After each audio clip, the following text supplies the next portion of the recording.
Hello, dear Lana. Today we will discuss about view of Marx in ideology.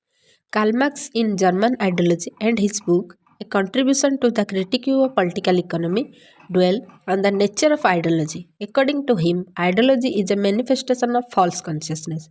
False consciousness means where people are exploited, working class, and adopt the ruling class.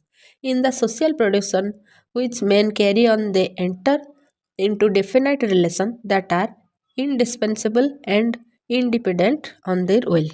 According to Marx, in the process of social development, material needs of people advance, but their social consciousness lags behind.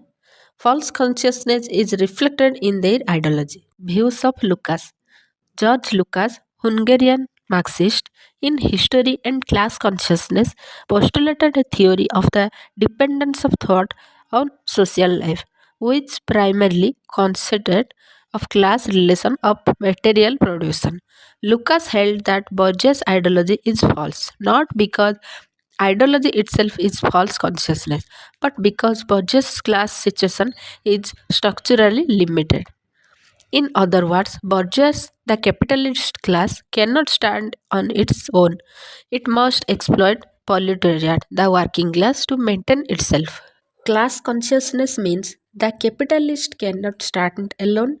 It exploited the working class and to maintain itself. Views of Mannheim. Karl Mannheim, German sociologist, in his famous essay Ideology and Utopia, reject Marx's theory of ideology on three grounds. One, style of thought. Second, all thought is shaped by its social background.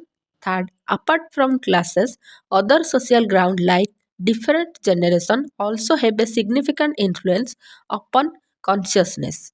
Mannheim introduced the term sociology of knowledge to focus on social determination of knowledge. He held that the false consciousness may be manifested in two forms. First one is ideology and second is utopia.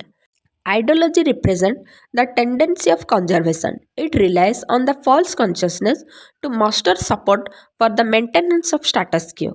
Utopia represents the impetus to change. It relies on the false consciousness by projecting unrealizable principle to muster support for the forces of change. It means Mannheim rejected the Marxist theory. He held that false consciousness in two forms, like ideology and utopia. Ideology relies the false consciousness is for maintenance of status quo, and the utopia relies the false consciousness for the forces of change.